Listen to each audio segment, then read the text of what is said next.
That day we were at Jamie's house, my best friend since childhood. There was also Max, the most skeptical of the three of us. We had plans for that Halloween night.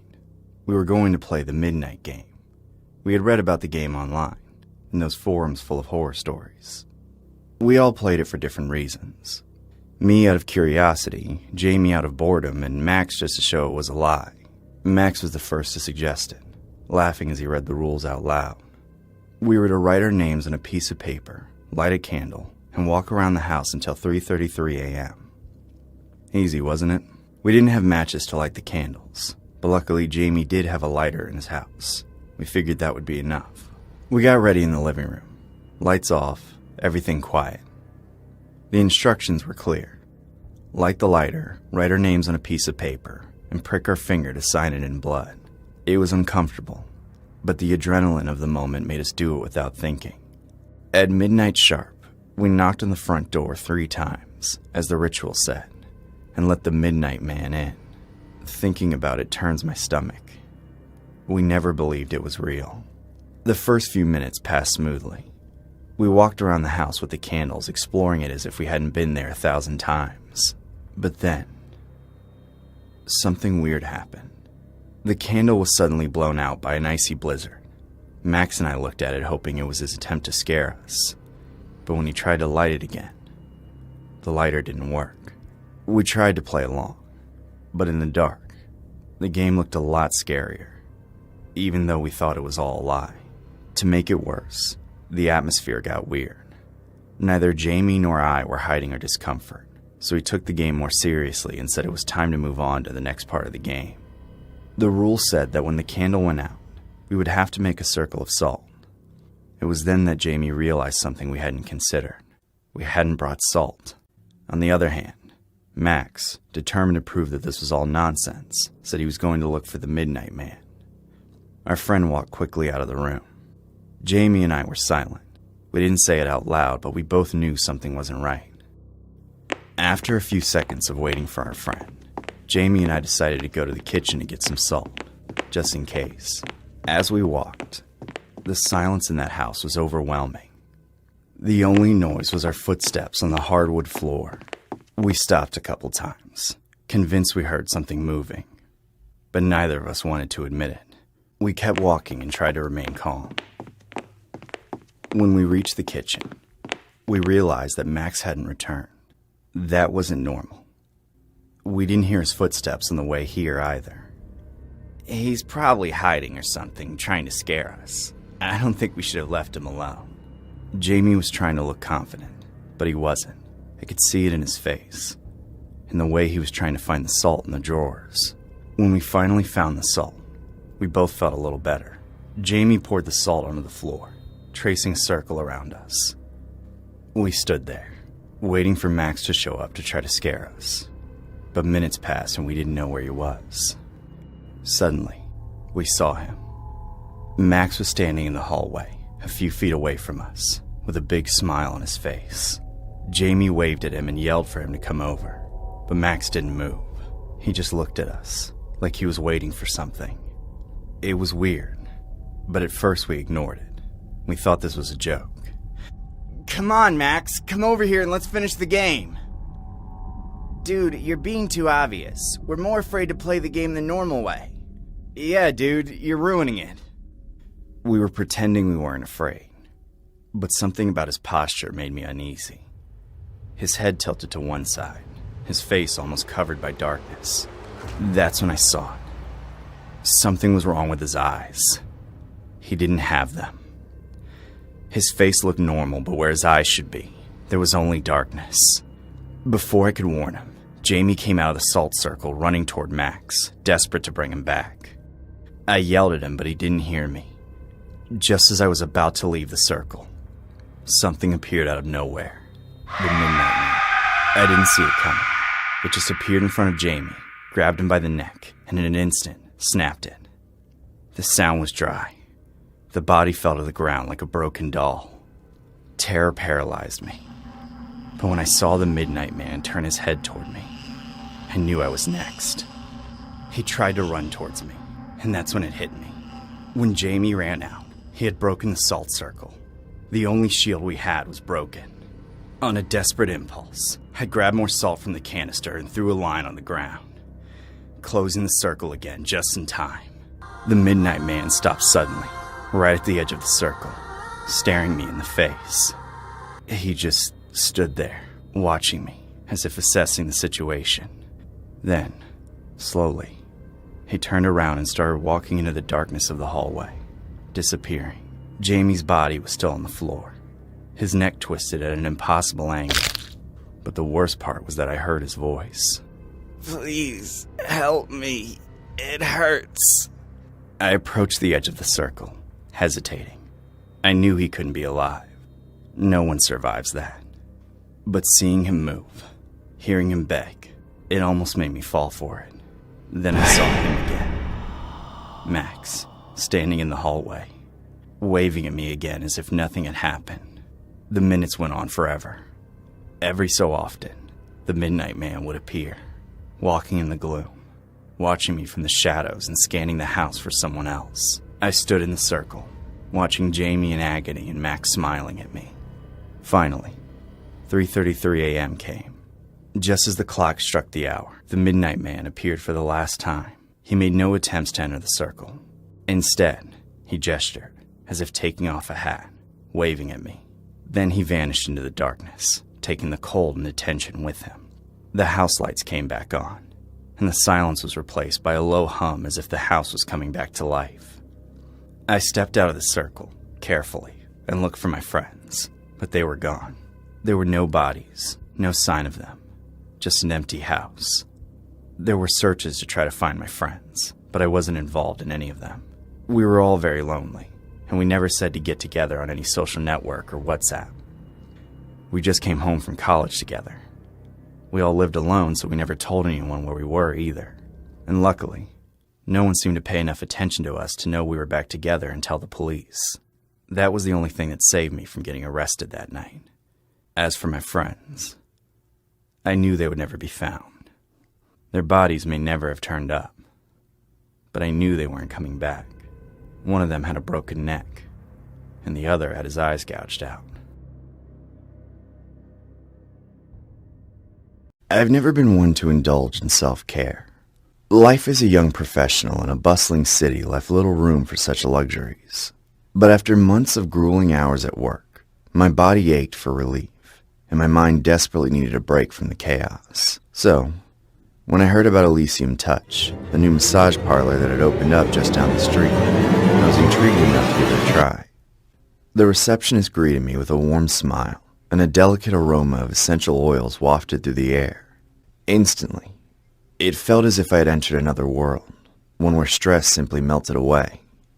Minutes later, I was introduced to my masseuse, Nina.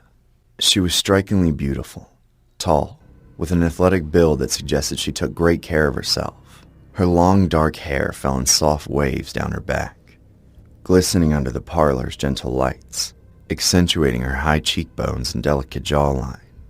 As she led me to the massage room, her captivating green eyes sparkled with warmth and kindness, instantly putting me at ease. The deep tissue massage I'd chosen unfolded like a carefully choreographed symphony. Every movement of her hands was deliberate, soothing, expertly targeting the knots that had lodged themselves deep in my muscles. The oil she used filled the room, their aroma wrapping around me like a warm embrace, drawing me deeper into relaxation. The rhythmic, melodic music in the background was almost hypnotic.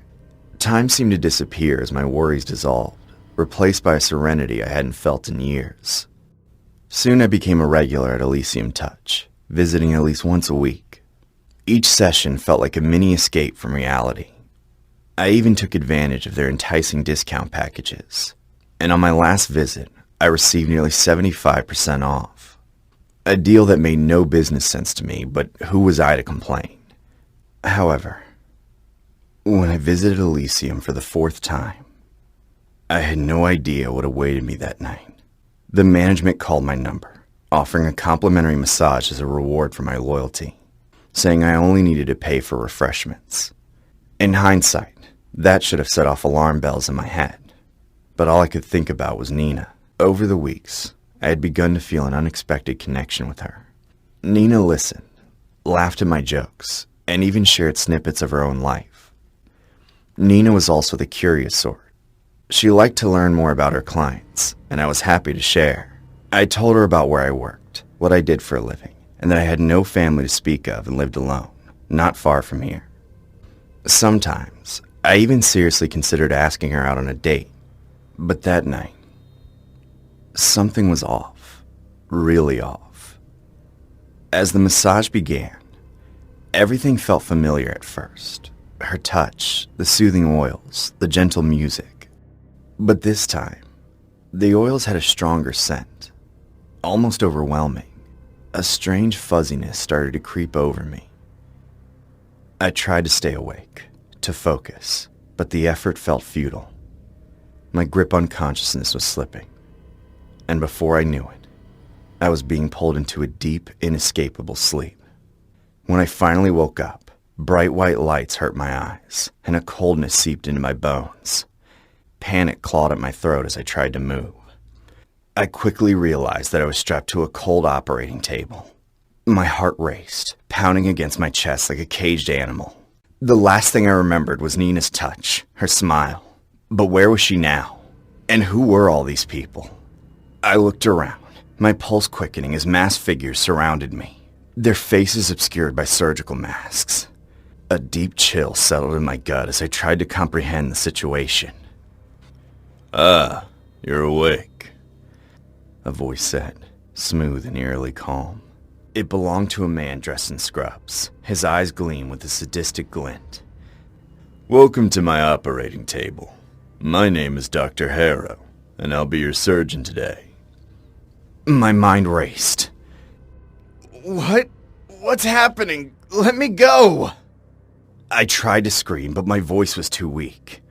Dr. Harrow picked up a scalpel, holding it delicately between his fingers, letting it glint menacingly under the bright lights. "This little tool will help us acquire what we need from you, Alex. Thanks to your sacrifice, you'll save a lot of lives and also help us make a lot of money," he said, as those gathered around him, also dressed in scrubs, nodded in unison, their eyes fixed on me.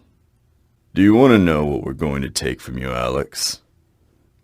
He continued, smiling as he slowly traced the blade over my body, lingering over my kidneys, lungs, heart, throat, and finally resting just above my eyes. At that moment, the horrifying realization hit me. I had just fallen victim to an organ trafficking ring. I recoiled in terror, frantically trying to free myself, but my hands and feet were bound tightly to the table. "Now let's get ready, shall we?" Dr. Harrow spoke, signaling to one of his assistants, who approached me with a syringe in his hand. I recognized it was anesthesia. They were going to put me to sleep again. Fear clawed at my insides as I thought of being trapped in this filthy makeshift underground clinic. The reality of what was happening, that my body was about to be sliced apart for its organs, hit me like a sledgehammer. My heart pounded in my chest, the weight of my own impending death pressing down on me. Just as the needle pricked my skin, I heard a loud bang from outside the room. The doors of the operating room suddenly flew open, and a group of police officers stormed in. "Police, hands in the air!" They shouted, guns drawn. Panic swept through the room. Dr. Harrow reacted quickly, yanking my head back and pressing the scalpel to my throat. "Stay back or I'll slit his throat!" His voice cracked and his eyes were wild. I could barely breathe. The cold edge of the scalpel dug into my neck, and every muscle in my body froze. Then, in a flash, a single gunshot rang out. Harrow's body jerked violently, his head snapping back as blood sprayed across my face. He crumbled on top of me, his dead weight pressing me into the table. I screamed, choking on panic as gunfire erupted in all directions between the police and the remaining goons. The operating table jolted, tipping over, and I crashed to the floor. The impact knocked the wind out of me, and before I could process what was happening, everything went dark. When I opened my eyes again, I was in a hospital room, a warm blanket draped over me. Officer Reed sat beside my bed, relief softening the lines on his face. "You're safe now, Alex. We got there just in time. They were about to operate on you." steal your organs," he said, his voice steady. I blinked, trying to process the whirlwind of events. The massage parlor, Nina, was she part of this? Reed shook his head. "No, Nina's an undercover agent. We've been investigating Elysium Touch for weeks. They specifically target individuals who live alone and have no close living relatives. It's a massive organ smuggling ring. They research their clients, choosing those who fit their profile. That's how they've stayed under the radar for so long. You were almost their next victim." His words sank in slowly. Nina, she saved me? I asked.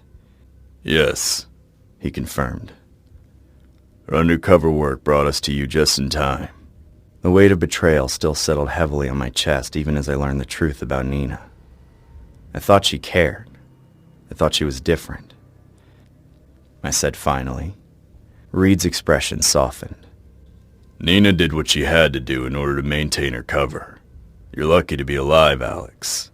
These are dangerous people, constantly moving to avoid detection. They've gotten away with it for too long. But this time, we'll make sure they face justice." I spent a few more days in the hospital, my body slowly healing. But my mind remained trapped in that cold, sterile operating room. Nightmares plagued my sleep, visions of Dr. Harrow looming over me, scalpel in hand.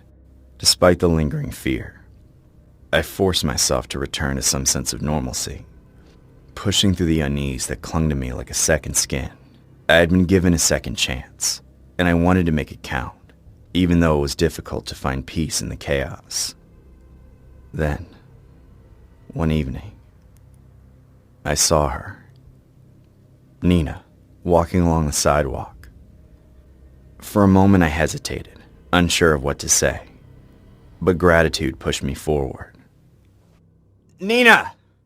I called out, my voice a little shaky. She turned, her eyes meeting mine. I walked over to her.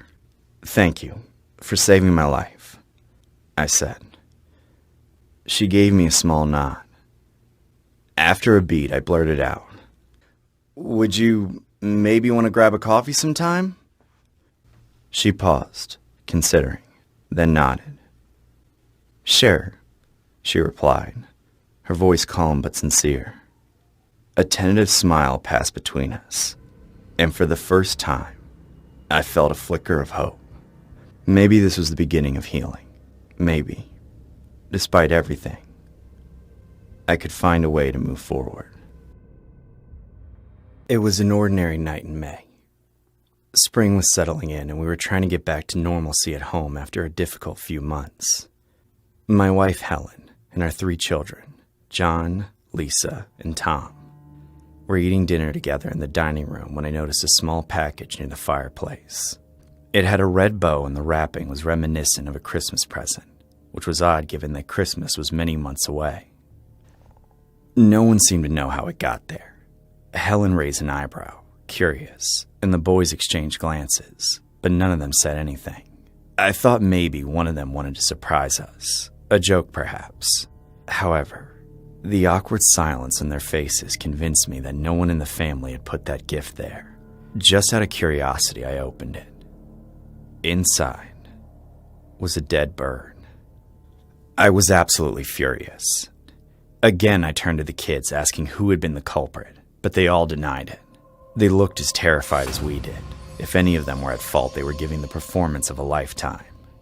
For that night, I let it go, but I would have a talk with them the next day.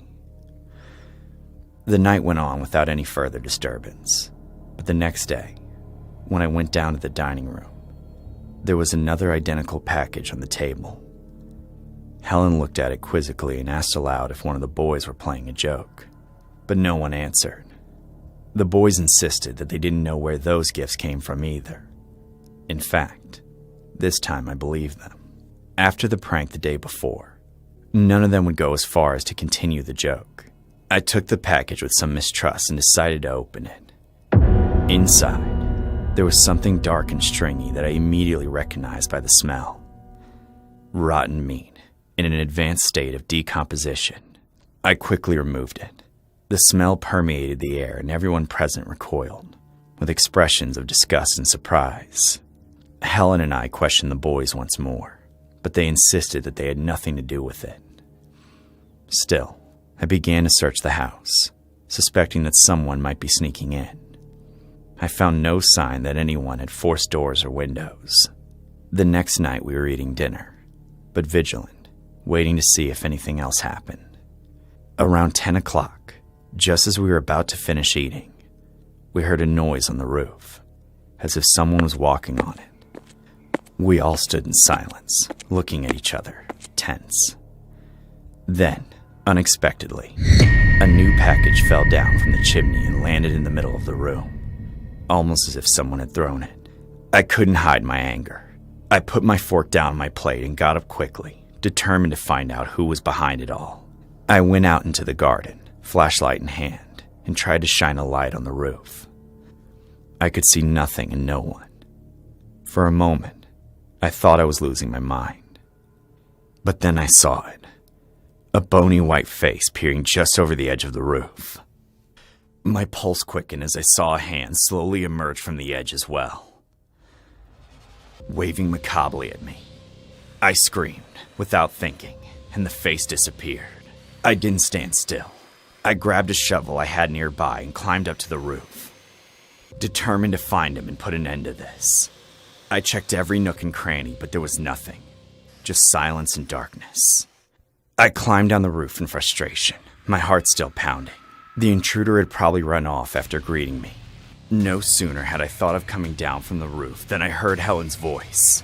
No sooner had I thought of coming down from the roof than I heard Helen's voice. A scream. Something was happening to her. I ran into the living room and found my children lying on the floor, writhing in pain. At the back of the room, Helen was in a corner, trembling, while a gangly figure stood in front of her with a huge stone in his hand. I didn't even think. I ran toward him, raising the shovel and throwing a blow at his back with all my might. But what followed was terrifying. The man didn't even flinch.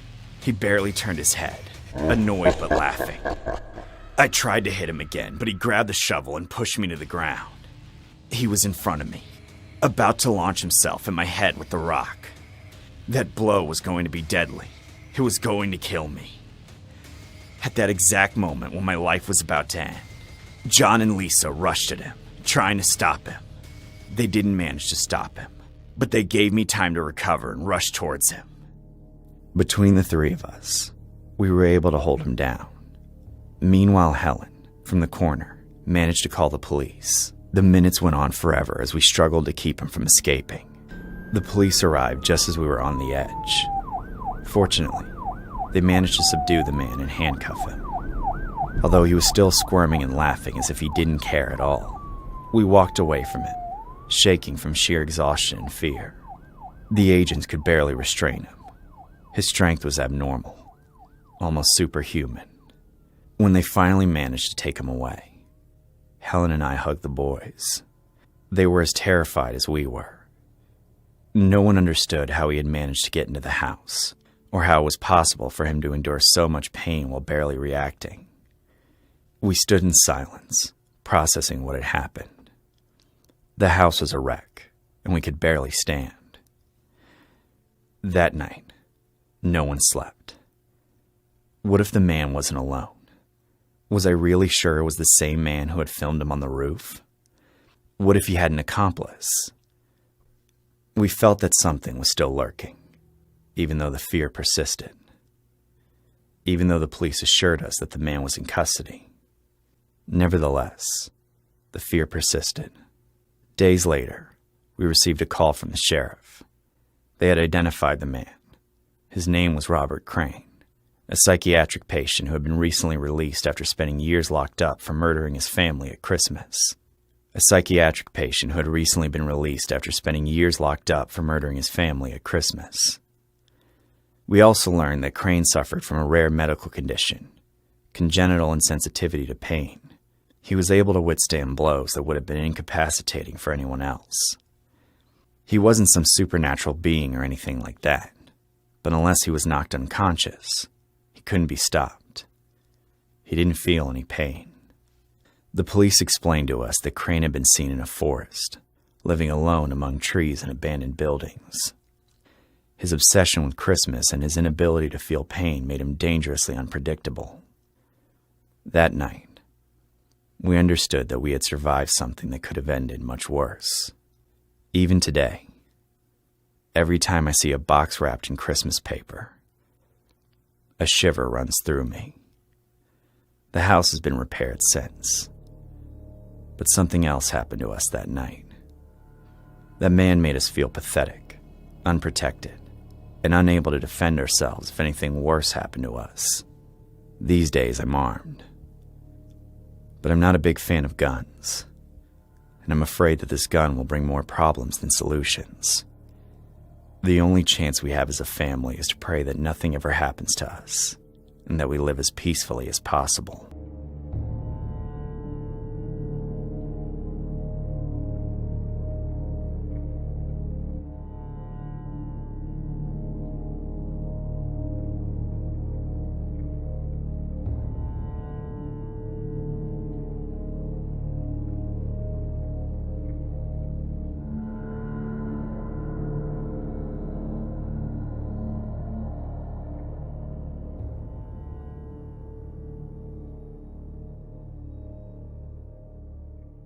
Let me tell you about something that happened to me a few years ago.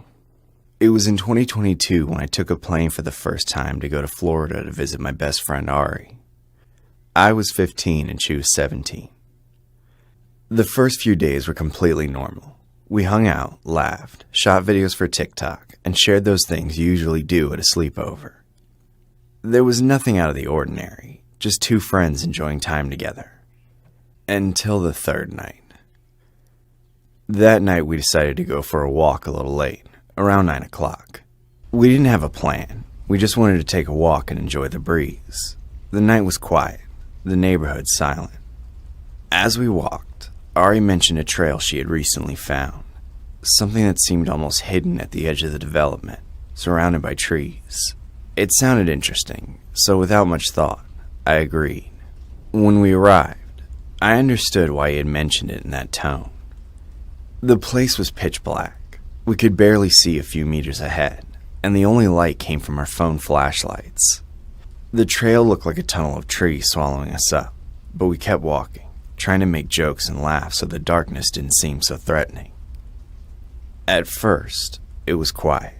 Only our voices and the crunching of leaves under our feet could be heard. But as we moved on, something began to change. At first, it was a faint sound, a rustling in the bushes. I turned but saw nothing, so we kept walking. We laughed a little trying to play it down, but each time we moved forward, the noise got louder. It seemed to move with us. I looked at Ari and her expression told me everything. She wasn't calm either, although she was trying to hide it. We started walking faster, hoping that the trail would end soon. But when we were about to reach the end, the noise became something else. A kind of heavy, shuffling step, as if something big was following us. We quickened our pace, and then the noise sounded again. But this time, much closer, on the same path we were about to cross to return to the neighborhood. That's when the fear hit us in full force. Without saying a word, we both turned around and started running back down the trail. I had no idea how far we had to run to get out of there, but my only intention was to get away as fast as possible. As I ran, I felt something watching us, something we couldn't see. Ari was a little ahead, but I couldn't help but turn and shine my flashlight behind me. That image haunts me to this day. In the gloom, something or someone was standing. It was a tall figure, taller than any normal person would be, and it seemed to be holding something in its hand, though I couldn't quite make out what it was. I only know it wasn't a branch or anything natural from the forest. My body reacted before my mind did. I just thought to run faster. Ari and I ran until our lungs felt like they were on fire. The instant we made it off the trail and back onto the lighted streets of the neighborhood, we stopped to catch our breath. However, when I turned to see if that figure was still behind us, there was nothing there. We were both silent, trying to understand what we had just seen. We had no explanation. We just knew we didn't want to go back to that place. However, Ari didn't seem ready to go straight home. She grabbed her phone and started recording, wanting to document what had happened, or so it seemed. So we kept walking, watching carefully for any movement. On the way back, we again heard noises in the bushes and among the trees. It wasn't normal, but it was as if something invisible was moving in the periphery of our vision. I tried not to look, but I felt that every shadow might be hiding something. We finally arrived at the house, and as we entered, I felt a strange mixture of relief and uneasiness. Ari rushed through the video and photos she had taken on the way back. At first, everything seemed normal. But then, when we looked more carefully, we realized that there were little dots of light moving across the screen. They were like little spheres floating and fading, something we hadn't noticed while recording. But the strangest thing was a blurry figure that appeared in the background of one of the shots. It was barely distinguishable, but it seemed to be there, still, watching us. We looked at each other, not knowing what to say. We didn't want to accept it, but something out of the ordinary had happened that night. We decided to put the videos away and leave it at that. However, it didn't end there. A few days later, when I was back home, Ari wrote to me. She checked her gallery and found nothing, as if everything had erased itself. To this day, I don't know what we saw on that trail, nor how to explain what appeared in those videos. I was 13 when this happened, and no matter how many years go by, it still disturbs me. I lived with my aunt in a house in the middle of nowhere, surrounded by trees that seemed to grow longer as the night fell. The house had a large garden and a small barn where my aunt raised some animals.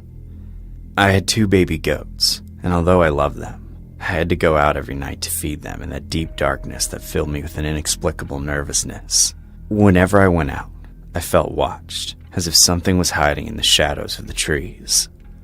My aunt had a business that combined a video game store, a tanning salon, and a pawn shop, so she was out of the house frequently, especially on weekends.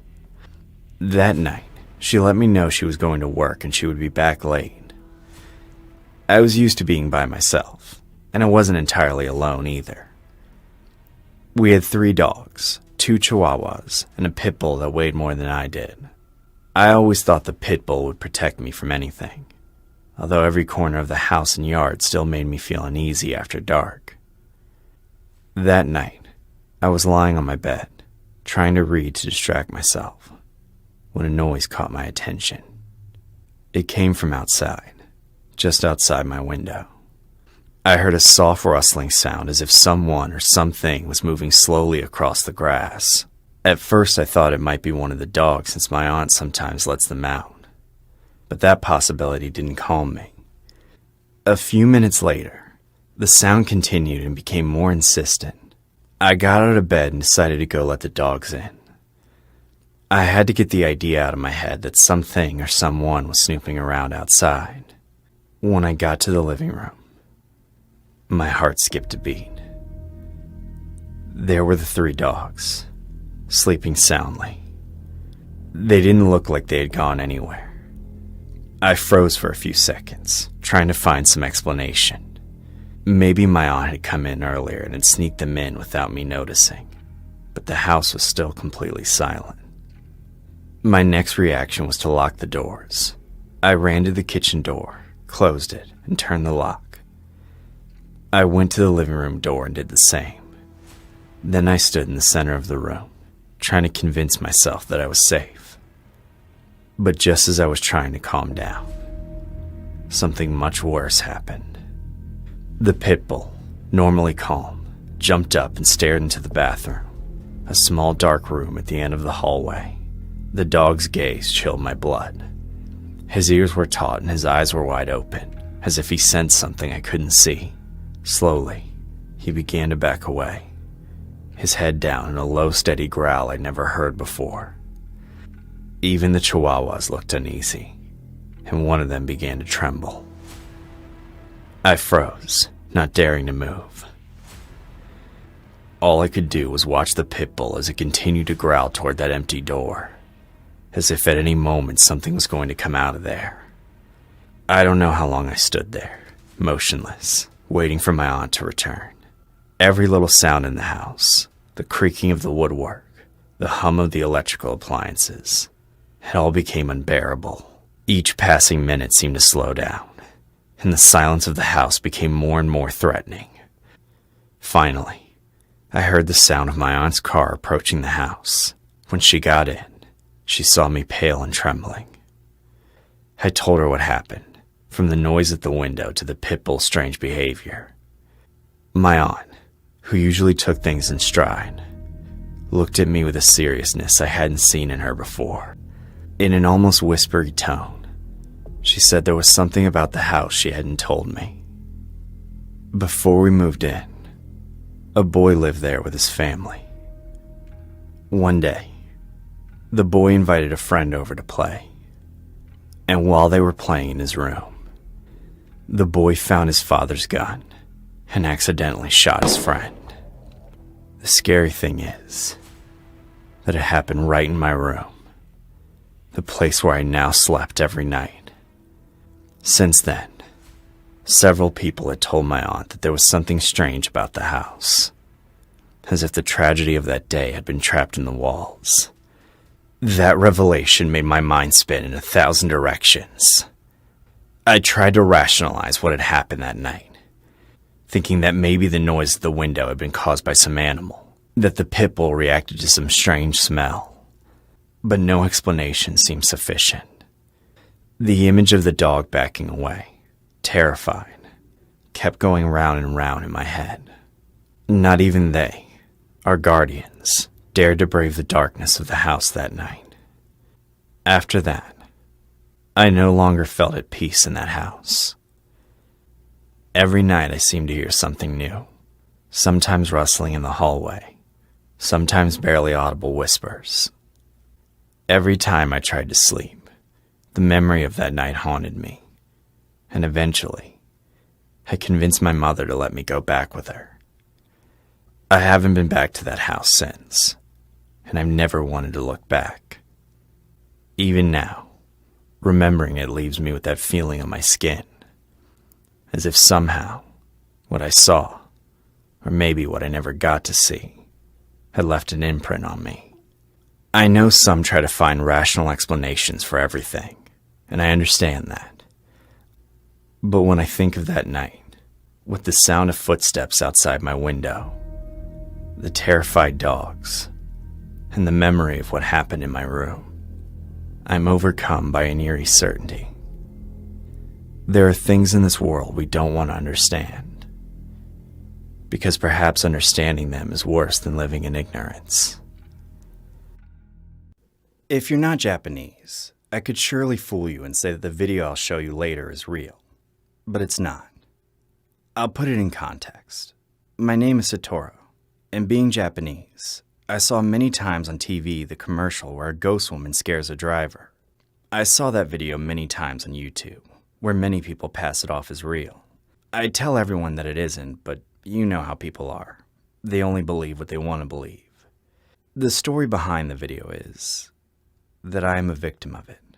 In Japan, we have a legend that if you drive on the road at a certain time in the middle of a snowfall, a strange lady will be waiting for you.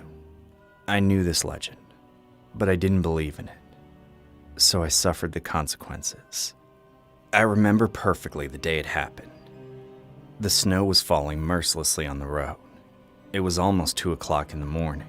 I remembered perfectly the day it happened. The snow was falling mercilessly on the road.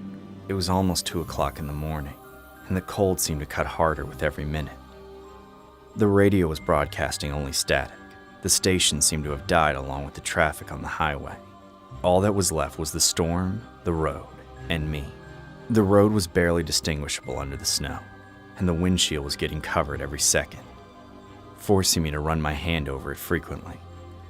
Even though the car was heated, the cold was creeping in from somewhere, freezing me to the bone. I began to feel the accumulated fatigue from the hours of work. Every minute behind the wheel weighed like a stone. My eyes wanted to close, and the darkness around me didn't help to keep me alert. Now and then I saw my reflection in the rearview mirror.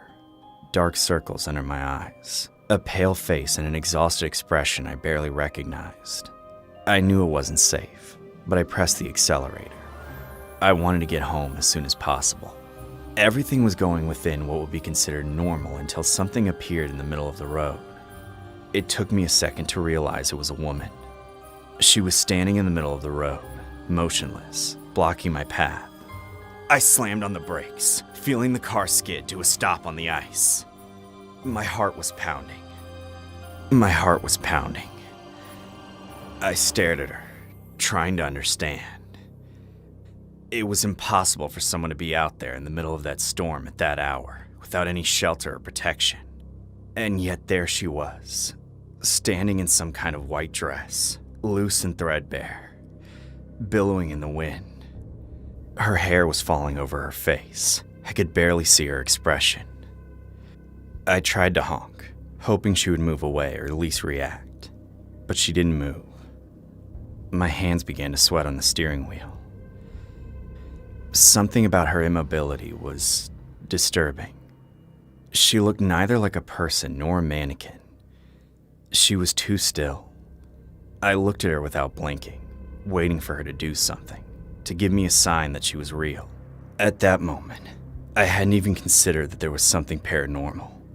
It's not something one is aware of at all times.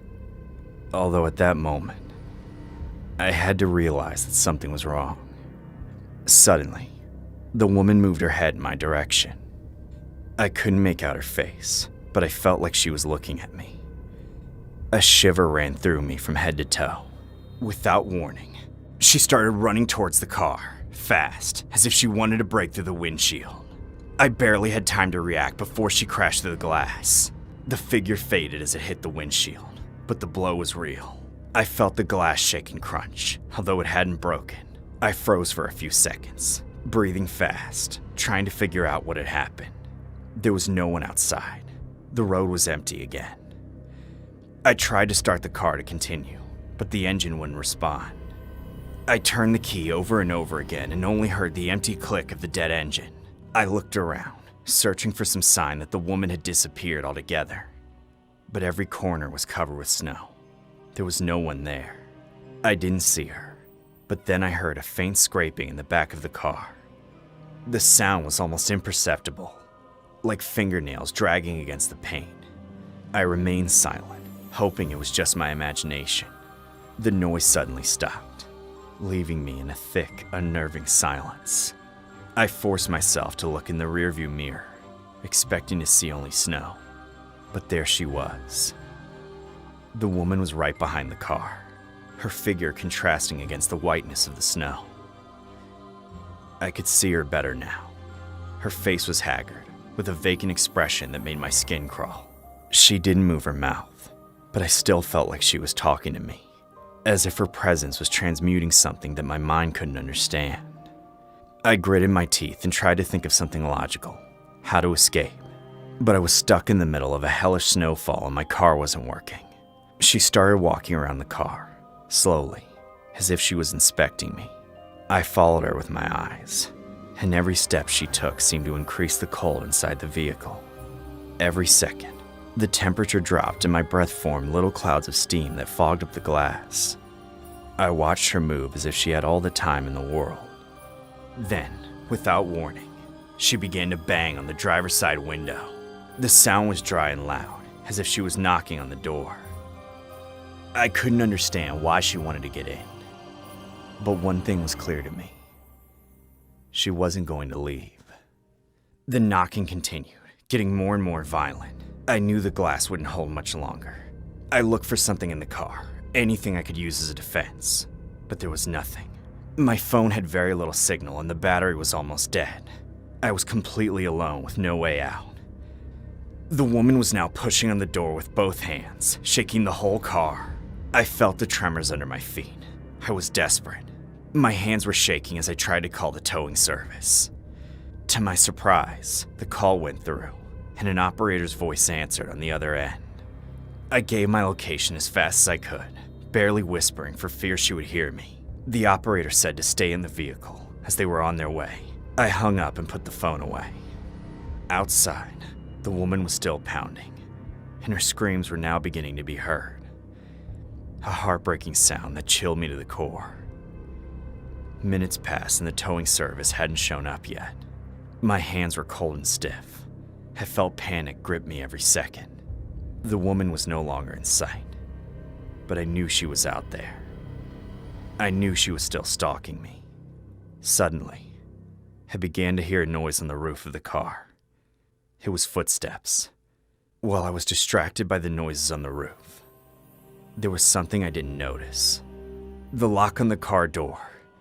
It was lifting by itself. And it wasn't just the driver's side door. It was all the doors. I rushed to close all the doors, but I couldn't reach it. I was about to give up when I saw the lights of the tow truck approaching. The banging stopped, and the silence returned. The woman was gone. I got out of the car, staggering over the snow as the truck operator looked at me curiously.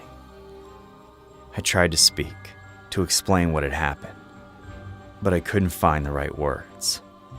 I could barely say that someone had tried to break into the car. The operator nodded.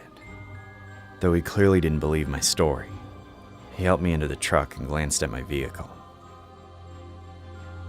There's no one here, he told me. I forced myself to look one last time. The road was empty, as if the woman had never existed. When I went to pick up the car from the shop, the mechanic looked at me strangely. We had to paint part of the car. It looks like someone scratched it. There were deep marks in the paint, like fingernails. I didn't respond. I knew exactly what had caused those marks. Since then, I've avoided lonely roads at night.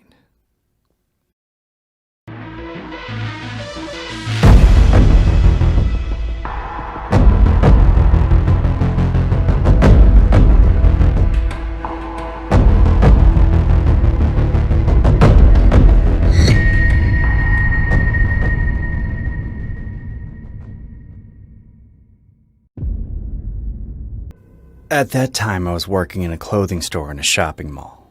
That morning, I was on my usual shift, and, as always, accompanied by Sarah, my partner. Even with an extra coworker, the mall used to be empty at certain times, especially before noon. The aisles would become deserted, and the store felt paused. That morning, Sarah had taken a break. The store was almost empty, and there were hardly any customers in the mall. I was at the register, sorting through a couple of tickets and papers when someone came in. I noticed him out of the corner of my eye.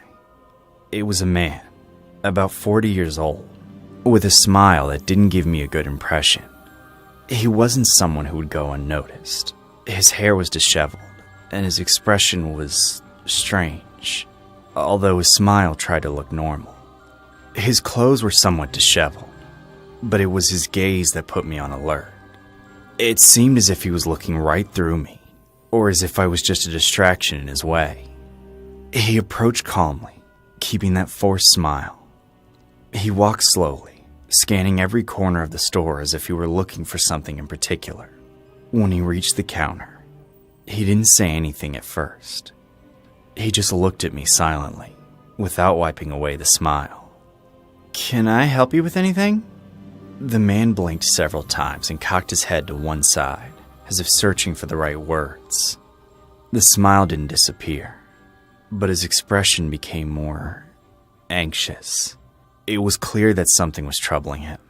He didn't respond, just stood there, looking at me with that uncomfortable grimace, until he finally spoke. "I'm looking for a rake. Do you have it?" I was puzzled. A rake? This was a clothing store, not a hardware store. I thought maybe he was joking, but he didn't seem like someone with a sense of humor. "This is a clothing store. We don't sell rakes." The man didn't react well to my tone. He suddenly hit the counter with a force that made me recoil. "Everyone knows that every store has a rake!" That response caught me off guard. It seemed like his own body was out of control, as if a beast inside him was trying to get out. I stumbled backward and fell awkwardly to the ground, as he watched me with that look of pure madness. With my voice shaking, I tried to warn him that I would call security, though I didn't have the strength or courage to do so. Instead of being intimidated, the man stood still, then took a step back, mumbling something between his teeth. Finally, he turned and walked out of the store. There remained an awkward silence that filled me with dread. When Sarah returned from her break, she found me still on the floor, recovering from the shock. I told her everything, and her face went from confusion to concern. She helped me up and sat me on a bench while I tried to process what had just happened. Sarah suggested that we inform our supervisors, which we did, although they couldn't do much to help us. A few days passed without incident. I tried not to think about the strange guy, and the supervisors alerted the mall security, so we were reassured that they were more vigilant. However, one day after my shift, when I arrived at the store, I found out that Sarah had been fired. She had been accused of stealing some clothes, something that sounded impossible to me. But when the supervisor showed me the tapes, I knew it was real. The worst part was that I was now left alone in the store, with no one to cover the shifts with me. I was told they would be looking for a replacement, but until then I would have to work alone. It was that morning, as I was cleaning the fitting rooms at the start of my shift, that I saw that man again. I was sweeping the floor of one of the fitting rooms when I heard the store door open. My first thought was that someone had come in early. "Coming!" Before I could wait for a response from the customer, the fitting room door opened, and there he was. It was him. But this time, his appearance was even stranger. He had no shirt on, and his torso was covered with scars and marks. His skin was reddened and looked torn in several places, as if he had scratched himself until he hurt himself. He walked in without hesitation, as if he knew exactly where to find me, and then stopped right in front of me. The expression on his face was one of restrained rage, as if he was going to explode at any moment. "I know you lied to me. Every store has a rake. I know it. I know you lied to me. Every store has a rake. I know it." I looked at him and tried to stay calm, but my whole body was on edge. I knew I had to get out of there as soon as possible, but he was blocking the only exit from the fitting room. I took a step back, but he moved forward at the same time until his body was practically glued to mine. The man was breathing heavily, more anxious than angry. Out of nowhere, he started banging on the fitting room wall, desperate, repeating over and over again that he needed the rake. "I can't stand them anymore. The worms, they're everywhere, inside me. I need to get them out. Give me a rake!" As he spoke, he once again lifted the reddened skin on his torso and showed me several bloody marks, as if he was struggling to get something out of his body. But there was nothing there. There were no maggots. There was nothing I could see. In an act of desperation, I tried to reason with him. I told him I would find an alternative, something to help him, just to get him to let me out. But my words seemed to be a taunt to him. He punched the walls even harder, screaming in my face. And what I saw in his face was pure desperation and violence. The man continued to punch the wall and yell at me, getting closer and closer, losing control completely. I felt like at any moment he would lose what little sanity he had left and rip my head off with his hands. Seeing that I had no other choice, I tried to push him out. I managed to make some space, but he grabbed my face and brought his face together with mine, shouting once again, "I need a rake! Give me the rake! I need to get the worms out!" At that moment, taking advantage of his uncontrolled fury, I gathered all my strength and managed to break free from his grip. He fell to the side, staggering for a second. which gave me the opportunity to run for the exit door. I rushed out of the store without looking back, with only one thing in mind: to get away from that lunatic. I ran straight to the police station, where in tears, I told them what had happened. We went back to the store, but when the policeman came in, he was gone. There was no trace of his presence, and although they searched the place, they found no sign of him. The next day, I went directly to my boss and tendered my resignation. There were no questions or attempts to convince me to stay. They barely looked me in the eye. My boss had seen the cameras. As I continued, the case is none of my business. I even doubt that my boss did anything. I never saw the man again or heard of any related incidents at the mall. Maybe there was more going on. Hell, for all I know, maybe the man goes to the store every day. But I don't care. He was no longer a problem, and I refused to ever be one. I hate going out. The streets, the people, the unnecessary conversations, all of it. But it was December 24th, and even though I didn't want to, I had to go out to do some shopping for dinner. I was home alone, and on days like these, there are very few people on the street. The advantage of an afternoon on Christmas Eve is that the streets are lonely, but not deserted. At least, I thought so. I walked among the few people still outside, avoiding crossing glances, clasping my hands in my pockets so as to not give the impression that I was willing to interact with anyone. I know it doesn't seem normal for somebody on the street to just talk to you, but I always felt like a magnet for casual chats, as much as I hated them. After a while of walking around and buying what I needed, I decided to go back. I was carrying a couple bags full of basic groceries. It wasn't much, but it was hard to carry them, as I'm not an athletic person at all. The streets felt quiet, and I even enjoyed the ride. But then, I saw him. It was a guy dressed as Santa Claus. He was tall, somewhat gangly, with an uneven gait, as if he had trouble moving in a straight line. Something about his appearance made me uncomfortable. He had a mask on his face, not the typical fake Santa Claus beard, but a mask that covered his entire face. As his gaze met mine, he slowed down, fixing his gaze on me. The expression behind that mask I couldn't see, but something about his posture chilled me. I didn't like it, so I lowered my head and tried to walk faster. I picked up my pace, trying not to look back. The shopping bags were weighing me down, forcing me to adjust my pace, which made me feel even more exposed. But what made me the most uneasy was that feeling that someone was following me. I didn't dare to check, so I just gritted my teeth and moved forward. My breathing began to quicken. I don't know if it was the tension or the weight of the bags, but fear began to creep into my head. I felt something behind me, a step quickening in time with my own. Fear made me almost trip. I held onto the bags and started walking even faster, on the verge of running. Suddenly, I heard the sound of quick footsteps. My whole body tensed. Panic ran down my back. The person behind me was running. It was the man dressed as Santa Claus. I was sure of it. But what did he want from me? On the verge of tears, I dared to turn around. There was the figure. But it wasn't Santa. It was a girl. Someone with headphones running to catch a bus that had just stopped. I exhaled a sigh of relief.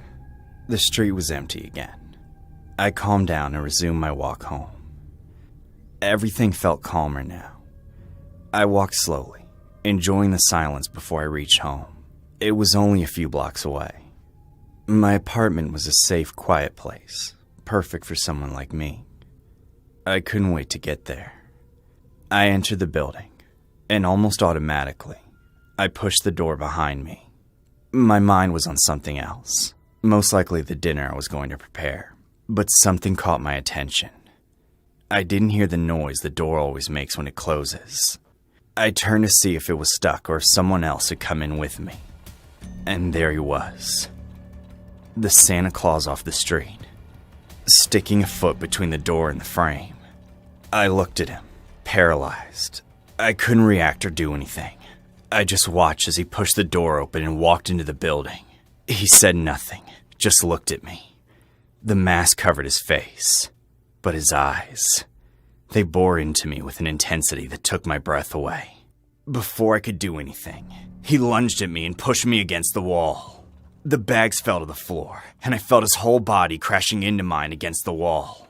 Taking advantage of the confusion, I tried to scream, but before the sound came out of my mouth, he covered my lips with one hand, a sticky hand full of craters in the skin, wet. The pressure he exerted made me gasp, and panic shot through my head. What the hell was wrong with his hand? It was as if it was completely rotten, as if it had been pulled out of a graveyard. Suddenly, Santa Claus took off his mask, and what I saw was worse than what I could have ever imagined. His face was completely deformed, full of pus and wet spots. His face made me nauseous, almost making me vomit right there. He leaned toward me, and for the first time, he spoke, in a harsh, almost desperate voice.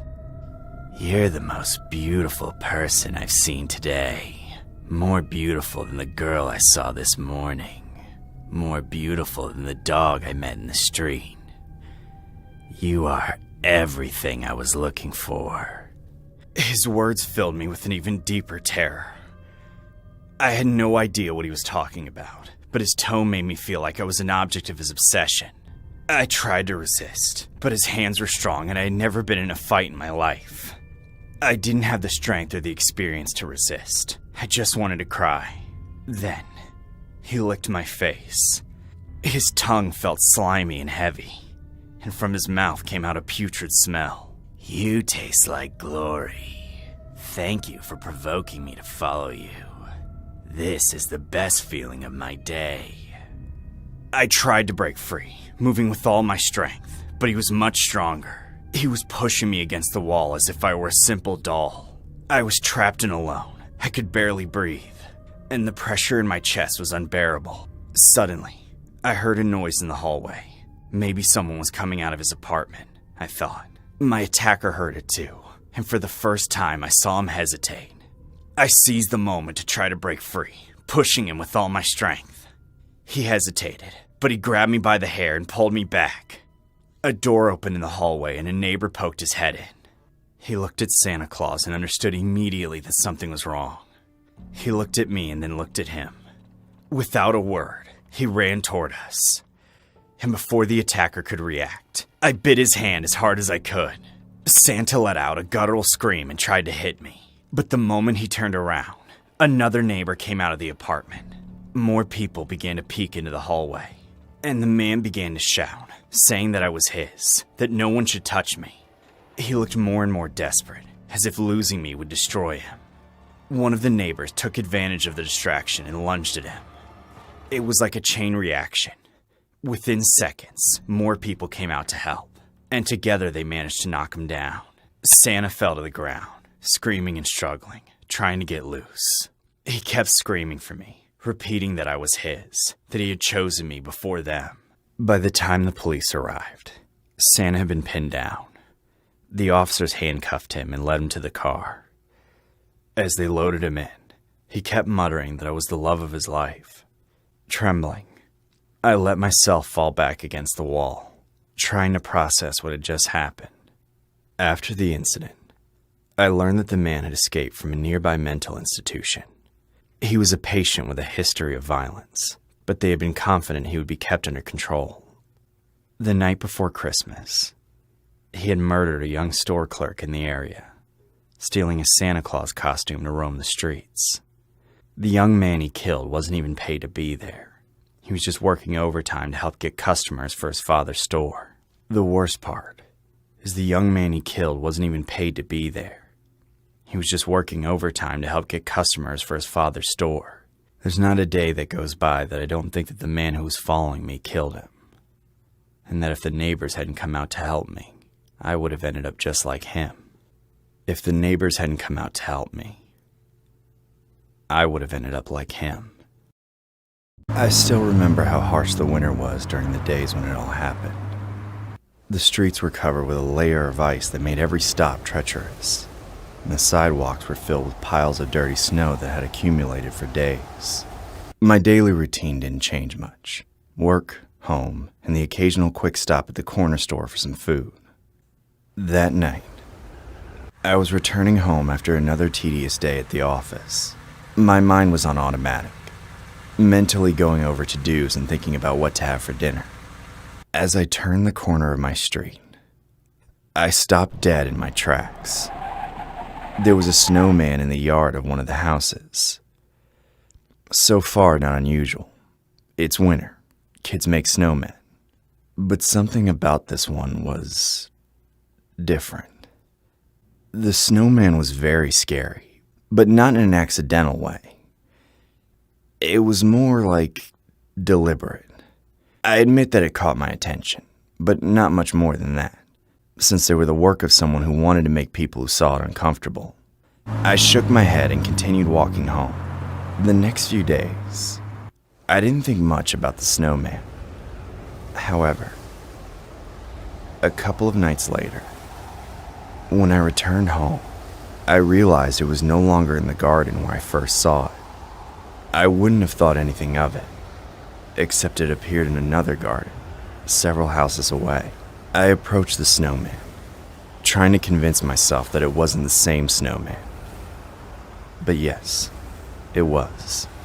Maybe there was more than one snowman that looked like that, or maybe someone had moved it. I looked at it for a few seconds before entering my house. I couldn't get it out of my head how strange it was to see it in a different place.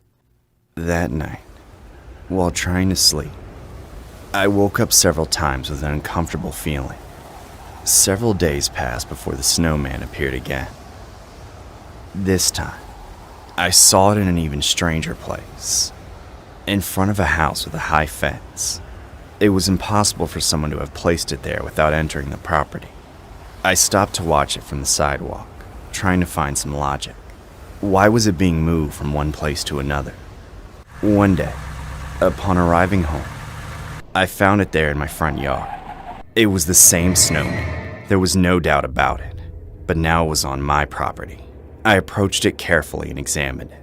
It was impossible not to recognize it. I decided to take it apart, tearing off the branches that served as arms and crushing the snowy body with my boots. When I finished, I went back inside, locking the door. That night, after dinner, I approached the window out of curiosity, and then my heart almost stopped. The snowman was there, completely rebuilt. This time it was in front of my house, looking directly at the window where I was standing. At that moment, I thought about going out to break it. But it was already late, and before thinking about something paranormal, I had to think about the logical. What if it was a trap and there was someone waiting for me to come out? I decided to leave it in the yard that night. I would go there in the morning. But getting there in the morning wasn't easy at all. When I fell asleep and opened my eyes, I found myself in a place that was and was not my house at the same time. The walls were the same, but the atmosphere was completely different. Outside, through the window, the sky was red, an intense red that looked like hell. Thunder was crashing nonstop, but there was no rain. I approached the window, unable to resist the impulse. And there it was, the snowman, incomplete, a few feet from the house. Its empty eyes looked out at me, and next to it, a figure was crouched down, placing its head on it. I didn't know what or who it was, but it wasn't a human. Its body was covered in shiny black skin as if it were made of tar. Sharp horns protruded from its back and its eyes. They were terrifying. I wanted to back away, but I couldn't. The figure finished assembling the snowman and, looking up, realized that I was looking at it. His yellow eyes glowed, fixed on me.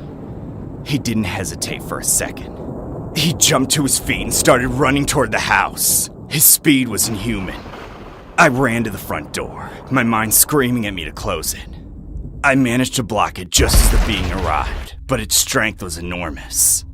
The door was blown to pieces. I was behind the door, and when the being broke it, I fell to the ground. And before I could react, I felt its presence over me. When it was in front of me, the being raised one of its claws and directed it towards my chest. I screamed, feeling a terror I had never experienced before. And at that moment, I woke up. I got out of bed with my heart hammering in my ears. That had been the most realistic nightmare I had ever had. I don't know why, but I had to go check outside. I needed to know if the snowman was still there. When I got to the front door, the snowman was standing, just as it had been the night before. On the ground, right in front of the door, was a note written in crooked, sloppy letters.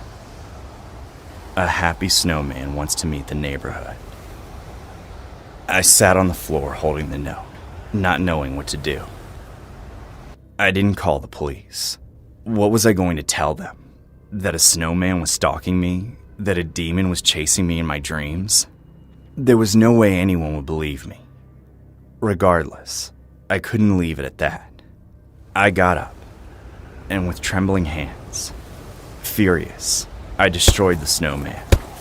I broke all the pieces and made sure it was nowhere near being reassembled. I tried to pretend that nothing had happened. But that night I realized I couldn't, and I wasn't going to be able to.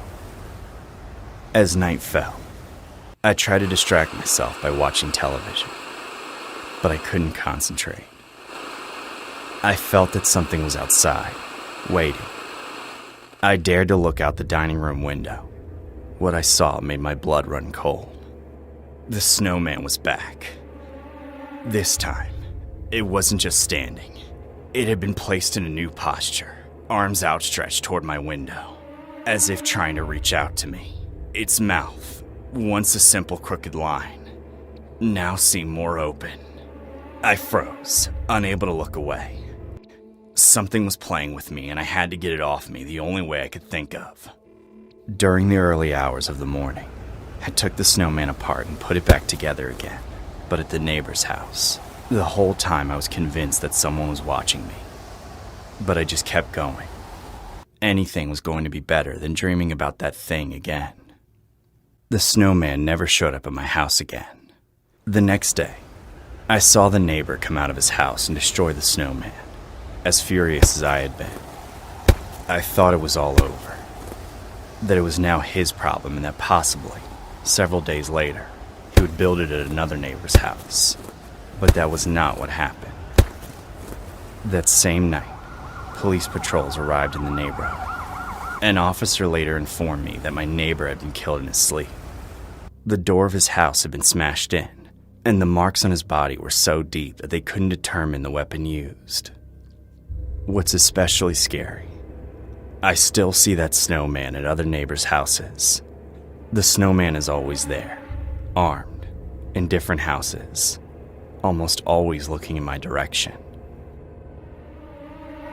I remember as if it were yesterday, the day it all happened, the day we were preparing for the family New Year's Eve dinner.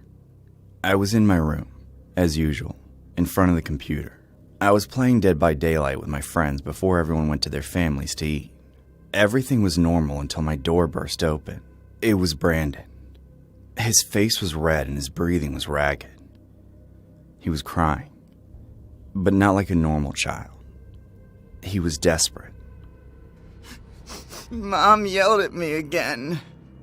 I took off my headphones and looked at him.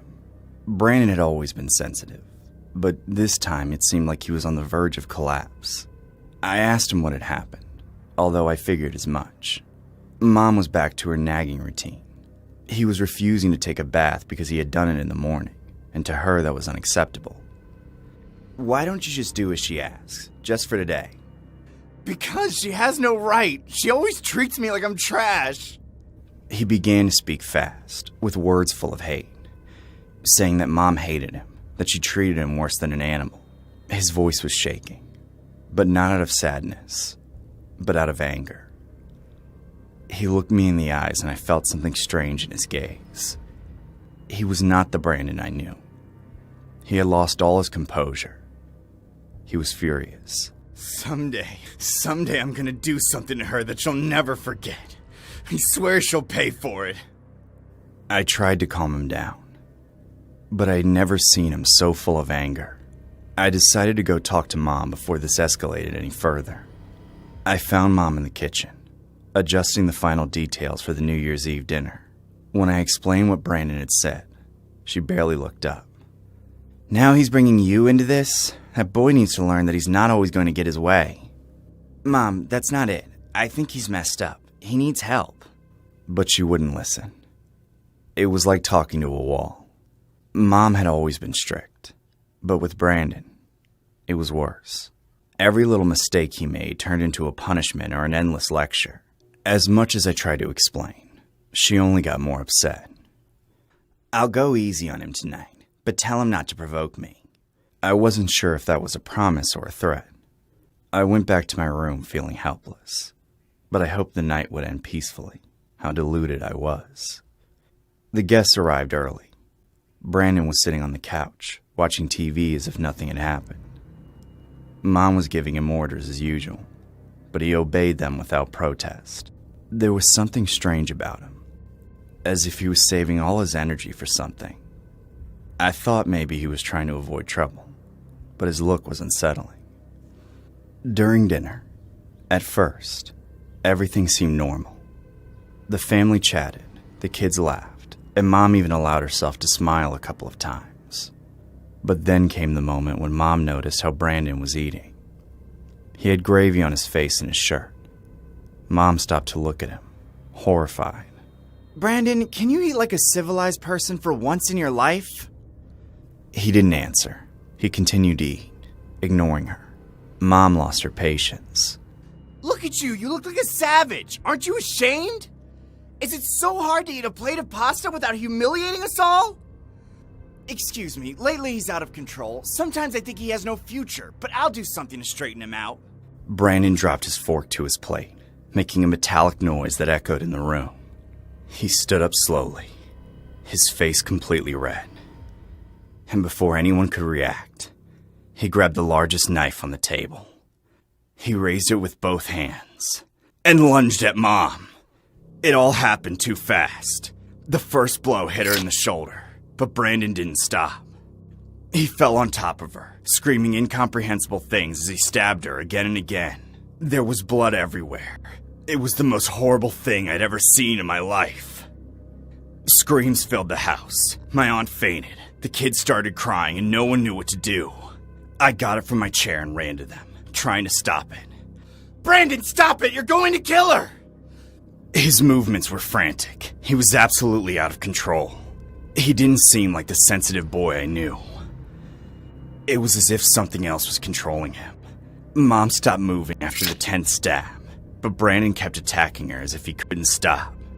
When I finally got close enough, Brandon turned to me. His face was covered in blood, and his eyes were like two empty wells. There was no trace of my brother in them. This is your fault! You told her! You're always taking her side! He lunged at me with the knife raised. I barely had time to react. I raised my arms to protect myself and felt the edge of the knife cut into my skin. The pain was intense, but the fear was worse. I knew that if I didn't do something, I wouldn't get out of this alive. We fell to the ground as we struggled. Brandon had a strength I had never known him to have. I grabbed his wrist with all my strength, trying to stop him, but I was losing. That's when my uncle finally reacted. He ran toward us and grabbed Brandon from behind, trying to pull him away from me. Other family members joined in, but Brandon was fighting like an animal. He bit, kicked, and punched anyone who came near him. It seemed like he would never get tired. Brandon let go and ran at me again. I fell to the ground, but my other uncle managed to stop him halfway. And after that, there was no turning back. When the police arrived, Brandon was pinned to the ground, but he was still struggling. 3 officers had to handcuff him while he kept yelling that Mom deserved to die, that she was the problem, not him. The room was a mess. Mom was dead, her body mangled and covered in blood. I could barely stand. My arm was severed, and my legs were shaking as if they would give way at any moment. At the time of the interrogation, the cops told me that Brandon, on the other hand, was completely calm. He was staring at the ground with a blank expression, as if none of what had happened was real. She deserved it. You know that, don't you? She hated me. Maybe with my sister I was wrong, but my mom deserved it. Brandon was found not guilty by reason of insanity and sent to a psychiatric hospital. The doctor said he was suffering from severe psychosis, but that didn't make it any easier to understand. I still saw him as my brother, the boy who used to cry when someone picked on him. But that Brandon was no more. The house is empty now. I moved in with my aunt and uncle, and there isn't a day when there's a family party where I'm not looked at with pity. I feel pathetic. As for Brandon, I'd rather no one ever spoke to me about him again. I've tried to visit him. I really have. But every time I see him, I realize something. Brandon died that day too, and a little while before my mom. The story is based on the crime of Brandon Adelot, a high school senior who brutally murdered his mother, Sharon Adelot, in Gulf Breeze, Florida. Brandon, then 17 years old, attacked his mother with a kitchen knife, inflicting multiple fatal stab wounds. Shortly after the murder, Brandon was arrested by the police at a nearby location, where he calmly confessed to the crime. During his trial, it was revealed that Brandon had a history of mental health issues, including schizophrenia. A psychiatrist testified that he suffered from auditory hallucinations, which reportedly influenced his actions on the night of the murder. Brandon has repeatedly remarked his deep hatred for his mother. He was ultimately found guilty of the crime. I live alone in a small house on the outskirts of Seattle. I bought it 2 years ago, taking advantage of a good price and the area's tranquility. A dead-end street surrounded by tall trees and few neighbors. It was perfect for someone like me, a person who doesn't like people. My routine is pretty simple. I work from home as a programmer. I go out a couple of times a week to go shopping or running, and from time to time, I get visits from friends, although they are becoming less frequent. Sometimes the nights were too quiet, but I learned to get used to it. This year's winter was harsher than usual. Temperatures dropped lower than expected, and the days seemed to end before they began. Under these conditions, the house began to feel bigger and colder. Everything was normal, boring, but that wasn't a bad thing. I like boring, but nothing lasts forever, and bad things always come. I first noticed it one night while trying to sleep. I heard a faint noise, like someone walking barefoot down the hallway. I got up and quickly checked with a flashlight I keep nearby for when I lose things under furniture. I looked for the source of the noise, but there was nothing. Surely it must have been the wind or the echo of my imagination, I thought. But that was just the beginning. That same week, the little noises became more constant, but I could never find anything. I came to think they were noises from the house, maybe from outside. But they weren't, and that overconfidence almost killed me. On a Friday, it was close to midnight when I heard a thud coming from the kitchen. Not a creak or a scrape, but something much more definite, as if someone had dropped something heavy. I rushed downstairs with an aluminum bat I kept in my room. I turned on the lights in the dining room, but nothing was out of place. However, when I got to the kitchen, I noticed something strange. The knife I left on the counter the night before was now on the floor. I picked it up and put it back in its place, feeling ridiculously paranoid. I tried to convince myself that it had been an oversight, but as I walked back upstairs to my room, I couldn't shake the feeling that someone was watching me. That early morning, I didn't sleep. The most disturbing sound came around 3 a.m, a low, barely audible whisper that seemed to come from the hallway outside my room. I didn't dare open that door. At that moment, I didn't even think about grabbing the bat. I was afraid, and I felt like no matter how prepared I was in the hallway, something bad would happen to me. On Saturday, I decided to check the house thoroughly. I looked for possible points of entry, improperly closed windows, or anything that would explain the noises. I found nothing. Everything was in order, and the locks were intact. Still, the uneasy feeling didn't go away. To distract myself, I spent the rest of the day watching shows and not thinking too much. In the evening, the noises returned, but this time they were different. It wasn't just a thump or a creak. It was footsteps. Slowly, they moved from the living room to the dining room and then up the stairs. I grabbed the aluminum bat and opened the door to my room. I couldn't let fear get the better of me. Someone had broken into my house, and they were surely taking advantage of my fear. I went down the stairs carefully, shining the flashlight down the hallway. When I reached the second floor, everything was silent. I checked every nook and cranny, but there was no sign of anything or anyone. Then I noticed something that wasn't there before. On the living room window, there was a mark. 5 parallel lines drawn on the glass, as if someone had made them with fingernails. I didn't stay to investigate it much. I quickly went upstairs, locked the door, and blocked out the night with the noise of the television. I slept very little, but the next morning brought something stranger. On the kitchen floor, I found wet footprints. They were small, as if they belonged to a child, and led from the back door into the hallway. Sunday was a heavier day. I decided to install security cameras in the house. I bought a couple from a nearby store and placed them in the living room, along with the dining room and the hallway leading to the bedrooms. At night, I sat in front of the monitor, hoping to capture something that would explain what was happening. After 2 o'clock in the morning, I saw something on the cameras. In the dining room, just at the edge of the viewing box, something moved. It was a shadow, or rather a barely distinguishable figure. It had a humanoid shape, but it moved irregularly as if each movement was forced. I left my room quickly, bat in hand and cell phone in the other. I cautiously went downstairs, but there was no one there.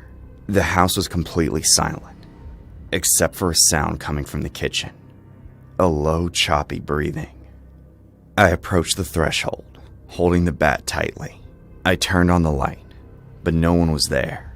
However, the back door was open, which was impossible because I always locked it. Something or someone had been inside the house. The cameras began to emit alerts again.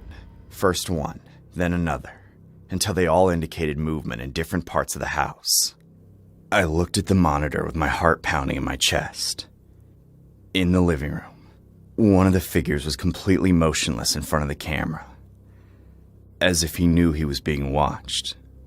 In the dining room, 2 other smaller figures were moving slowly, pausing in front of the furniture. As soon as I understood what was happening and prepared to run, something invisible grabbed my arm and threw me against the wall. I felt the impact on my side and the bat slip from my hands. Before I could react, a force picked me up again and threw me to the other end of the room. My body slammed into a shelf, which collapsed. Leave me alone! Then they appeared. Not one, but 3 of those beings surrounding me. They were the shadows. I could see them. One of them came close enough to lift me off the floor. It picked me up as if I were a rag doll and threw me against the wall once again. The blow knocked the wind out of me, and the pain spread throughout my body. Before I could sit up, another being grabbed my legs and dragged me across the floor. My back hit the floor as I was carried towards the dining room. I tried to kick, to struggle, but their strength was enormous. I was violently dropped onto the table, which cracked under my weight. The others joined in, lifting me and throwing me against the furniture again and again. My head was spinning. The blows kept coming, as if they were having fun with me, playing games. In a second's pause, I saw the 3 beings stop, looking down at me from above, almost expectantly. Bleeding and sore, I took advantage of that brief instant. With what little strength I had left, I staggered to my feet and ran to the nearest window. Without a second thought, I jumped out. From there, I looked back. The beings were in the window frame, standing still, watching me. They made no attempt to follow me. At that moment, I understood. They didn't want to catch me. All that time, they were just playing with me. Crawling and in pain, I called the police from my car. But when they arrived, they found nothing. The cameras had been destroyed, and there was no sign of the intruders. They didn't believe me, and I didn't blame them. That same night, I decided to stay in a motel. I spent the whole night crying, and when I finally fell asleep, I dreamed about the house again.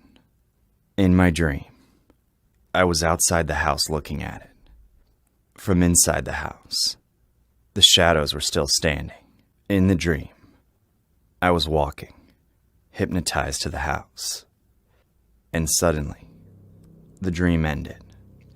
When I woke up, I was in the courtyard of the house, where my dream had ended. That same day, I went back to my parents' house. I asked them to hide my car keys and to lock the doors at night. I sold the house a few months later, at a ridiculously low price. I didn't tell the new owners anything that had happened. I needed it out of my life. I still dream about the house at night. But this time, I don't try to go inside. In my dreams, I'm outside the house, watching the people I sold it to screaming from inside, crying. I always wake up drenched in sweat. And there are days when I want to call that family just to see if they're okay. After a few minutes of consideration, I always decide not to.